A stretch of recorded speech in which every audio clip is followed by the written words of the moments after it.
Can't help but wonder on what's going on at the NovaCare complex. Let's start with the most obvious question. Does this mean Lane Johnson will retire? What is your thought process on Lane Johnson as it pertains to this news? Yeah, I mean, that's going to be a big part of it because these guys have so much respect for, especially the veteran guys, not only Lane, but they have so much respect for Jeff Stoutland. Obviously, guys like Jordan and Landon aren't going to retire, but in the case of Lane, I still hold on to the thought that he doesn't he doesn't want it to end the way it ended. That's my take on Lane Johnson. But yeah, this could change it. And because I know how close he is to Jeff Stoutland, and same thing with him. Does he, he turned him into a Hall of Fame right tackle, and does he want to go under? Boy, and I feel, I feel bad for the next offensive line coach because, that's the adage is, you don't want to replace the legend. You want to replace the guy who replaced the legend because, the next guy's going to have a really difficult time living up to the standard that they have had. I mean, yeah, if this is what turned Lane Johnson into retirement, it wouldn't surprise me. But at the same time, I think if he had been playing and they lost in the playoffs and he had a full season, I might think otherwise, but I don't think he wants to end missing those final 8 games. But this certainly puts a fly in the ointment, so to speak, because I mean he loves Jeff Stoutland. And you saw Jason Kelsey here already put out a statement.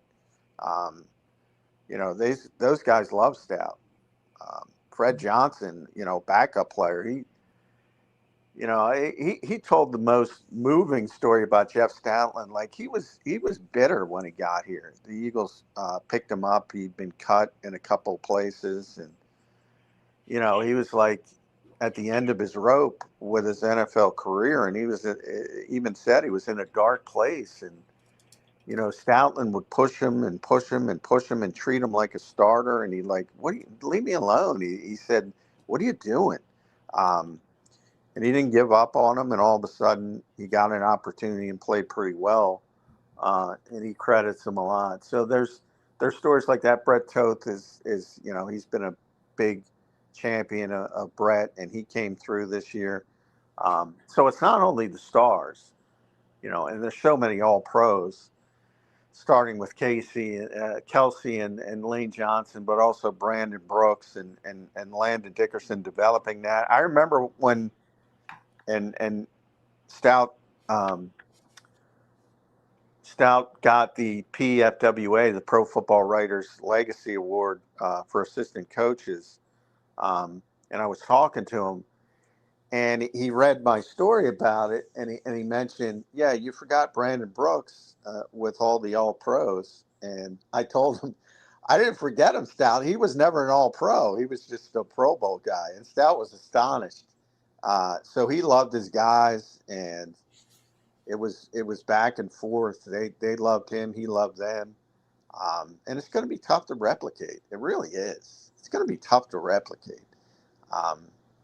This is similar to what we were talking about with Vic potentially retiring, but Vic's only been here for 2 years. Jeff's been here for 13 years, and in the vast majority, this was a top-tier running game for the vast majority of the time. And certainly since Nick Sirianni had been here, it kind of stalled this season. That's how quickly things move. I mean, it's amazing, John. All those years of success, 1 year where the running game is not even bad, by the way. Saquon, I think, was still 10 or 11 in the NFL in yards. Your center, had a very not great year. Your left guard, who's making, top in the league, did not have a good year. I mean, one of the things they do with their power run scheme that they've run with him is get offensive linemen to the second level. Did the offensive linemen who were banged up have anything to do with that? I like to think that they did, yes. And it kind of feels like people are shooing Stoutland to the side like he hasn't had this great success, and they're looking at last year as the story of Stoutland, which I think is pretty crazy to me. Well, I agree with you. I just wrote about it yesterday. Yeah, I read your Before I article even, on SI. I read the yeah, whole thing. before I knew this was coming today, I wrote about it yesterday. I'm like, I don't, I mean, this guy is had to put together, help put together. Obviously, I always talk about the talent first. So it's talent first. And to your point, guys declined because of injury. Saquon didn't have as good a year. He'll be the first to admit that, and he was the first to admit that. Um, but he put together the sixth best rushing offense in the history of the National Football League. Sixth best ever, not sixth best for a season, which is still Right. pretty good, Exactly. ever a year ago. And yeah, I'm surprised. I've been talking about it for a while. I'm surprised they're pulling the plug, but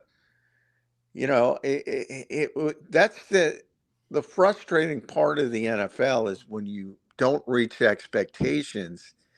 I talk about that pendulum effect all the time. The natural nature, the human nature is to go in a different direction. And it looks like the Eagles are going in a different direction. And a lot of people will be happy by that. I mean, if you're asking me personally, yeah, I think it's insanity. Not only because if you have you have players that excelled in that scheme and again you're talking about double team pin and pull power football a lot of the time, get to the second level with those combo blocks, um, and they were so successful at it. And I'm saying to myself, what if you think about those Denver teams all the way back to the Mike Shanahan and Terrell Davis, like I said, they were the first to have the Kelsey types, which were guys who could really move. So, the Eagles don't have that right now with Landon Dickerson and Lane Johnson at this stage of his career, even though he's pretty athletic. He's more comfortable. And same thing with Jordan Mailata. He's more comfortable. Now, Cam Jurgens is the one guy who would project to be sort of an outside zone player to me if he's healthy. But again, if he's healthy. And now you talk about how much hype have we talked about early on. We haven't even gotten to the draft, you know, the draft hype deeply. We've gotten into it a little bit. But so many people have started talking about Caden Proctor. Well, I don't think you want Caden Proctor now. I mean, why you want a 6'7", 300, whatever he is, 50, 60-pound guy, um, if you're going to try to replicate this horizontal sort of outside zone running game, stretch running game. You want more athletic guys. Um, yeah, I don't agree with it. And I don't, by the way, I don't think, and I mentioned that on the show this morning, I don't think that's good for Saquon either, because I No, don't think neither. he's the most patient runner in the No, world. he's not. I think he's about hitting the hole.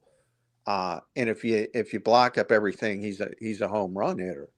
Um, yeah, I don't agree with it. I mean, but this John, is do you where think they we are. disrespected Jeff Stoutland in this process? No, I'm telling you, they love Jeff Stoutland. No, I know. I don't Um, mean intentionally. I mean, you have a guy who's accomplished what he's accomplished, and you have some young offensive coordinators who don't have a quarter, let alone a half of the resume that he has, who don't have a quarter, let alone a half of the accolades that Jeff Stoutland has. And they get some, I don't know who it is, fan, owner, Nick, I don't know who wants to change, and they kind of act like that's the right way to go. Maybe they're right. I don't know. It feels to me like it wouldn't be hard for Jeff Stoutland to be disrespected by this process, especially following the Jeff McClain report that came out a couple weeks ago that they basically demoted him, in the middle of the year last year and took away his run game responsibilities. yeah, well, in hindsight, I mean, I don't think they took him all the way. I think it was about when they went under center because, that's something, they wanted to change to more of what they're trying to change to now, basically. and he's not the expert on that. Right. Who do you think wants to do that, John? You think it's Nick, or do you think it's an organization thing? Remember, Lurie does have the history of wanting and desiring those high-powered offenses. Boy, that's a good question. It's such a murky situation down there. I find it, I've been talking to Nick Sirianni, for 5 years now, and he's always had a very, very almost off-putting confidence in himself about the offense, especially when it struggled. So I find it very hard to believe he raised his arms and said, "All right, you know what? This isn't working anymore." So I mean, like I said, I think he's a smart guy. He understands the political winds. He's got a very good job.